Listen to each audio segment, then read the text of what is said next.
सद्गुरू श्री ब्रह्मचैतन्य महाराज गोंदवलेकर यांचं प्रवचन 8 ऑक्टोबर. प्रयत्न आणि परमेश्वर यांची सांगड घालावी. जगात कुणीही सुखी नाही असे समर्थ सांगतात, पण एखादा राजाच्या पोटी जन्माला आला म्हणून सुखी झाला असे आपण मानतो. खाण्यापिण्याची अडचण नसली म्हणजे त्याला इतर काही काळजाच नाहीत असे म्हणून कसे चालेल. मागल्या जन्मी मी कुणाचा तरी घात केला म्हणून आज हे दुःख वाट्याला आले आहे असे आपण म्हणतो, आणि त्याबरोबरच फलाशेने कर्म करून पुढील जन्माची तयारी आजच करू लागतो, पण त्यातून सुटण्याचा काही मार्ग पाहत नाही. कर्मामध्ये आजवर मोठमोठे लोक गुंतून राहिले आहेत. जन्माला आलो तो जन्माचे सार्थक करून घेण्याकरिता, पण या फेऱ्यातच आपण अडकून पडलो तर काय उपयोग. आपण एखाद्या कापडाच्या गिरणीत गेलो तर म्हणतो काय धोटे फिरतात, परंतु फिरवणारा तर दुसरीकडेच असतो. त्याप्रमाणे देहाचे देहपण जीव असेल तोपर्यंत, त्यामधून तो जीवात्मा नाहीसा झाला की देहाचे देहपणही नाहीसे होते. आत्म्याच्या संयोगाने सर्व काही चालते. एका गृहस्थाला फार काम असे, जेवायलाही फुरसत मिळत नसे. त्याच्या आईने त्याच्या खिशात बदाम, खडीसाखर, वड्या अशा जिन्सा टाकल्या आणि सांगितले की येता जाता काम करता करता एक एक तोंडात टाकीत जा.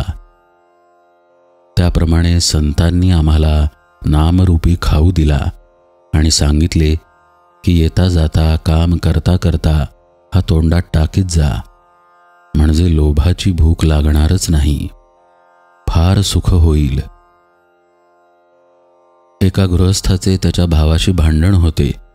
त्याने जेव्हा आपले मृत्यूपत्र केले तेव्हा त्यामध्ये लिहिले की माझ्या शवाला माझ्या भावाचा हात लागू नये.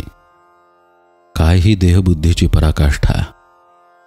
आज आपल्याला जे करणे योग्य आहे ते करायचे सोडून मनुष्य कालचे आणि उद्याचे पाहत बसतो.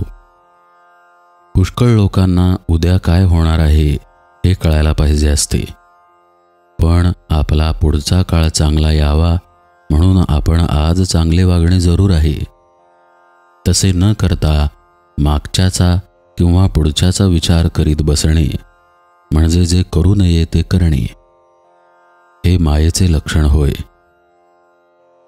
मायेच्या तावडीत जे सापडलेले आहेत ते लोक करू नये ते करतील आणि उद्याची काळजी करतील.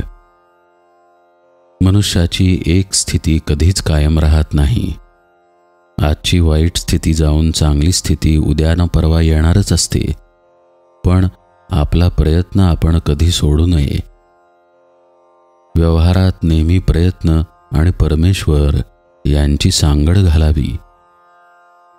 कर्माचा हेतू जाळून टाकावा ही पुढची पायरी.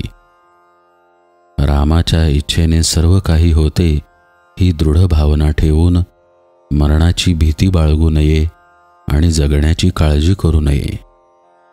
नेहमी नामस्मरणात राहण्याचा प्रयत्न करावा.